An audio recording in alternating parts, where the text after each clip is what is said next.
Okay, let me ask you this, why do certain songs feel like time machines?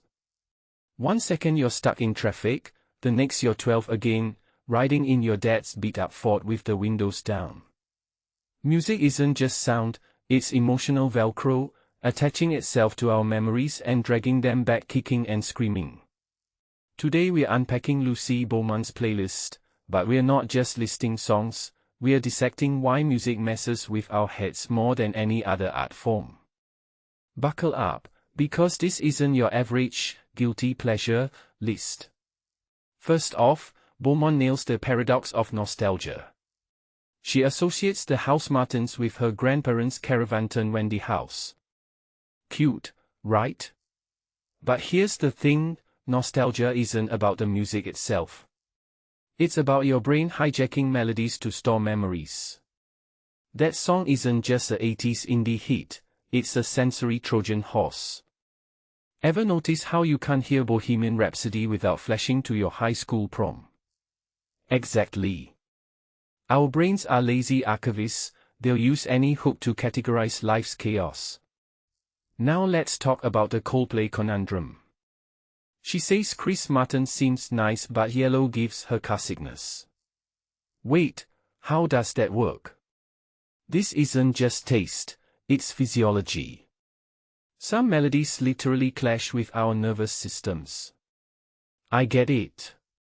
There's this weird subset of people who physically cannot tolerate Yoni versus Laurel debates or autotune heavy pop.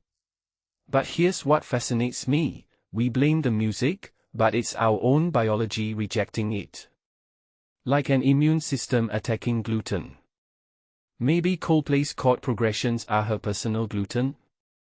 That explains so much about modern rock. Her secret love for Ed Sheeran's Supermarket Flowers cracks me up.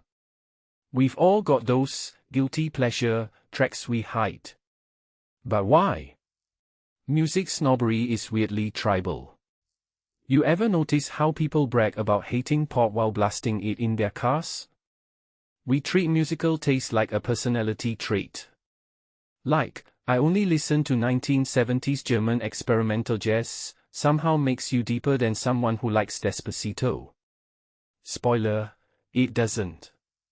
We're all just dancing monkeys for dopamine hits.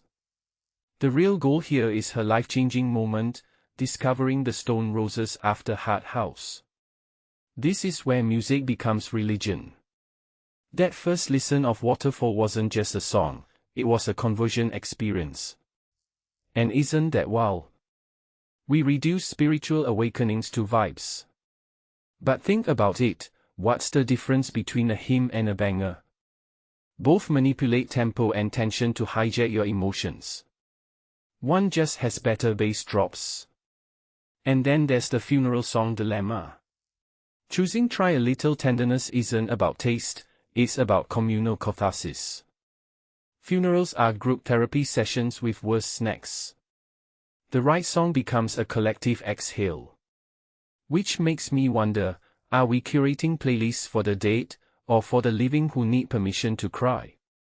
Because let's face it, Wish You Were Here isn't playing at funerals for the corpse's benefit. So here's my hot take, music isn't about the notes. It's about the neural pathways we've force-fed over decades. That carsick feeling? Pure neuroscience. Guilty pleasures? Blame evolution. And those life-changing albums? Just clever Trojan horses for memory. Next time you judge someone's playlist, remember, you're not judging their taste.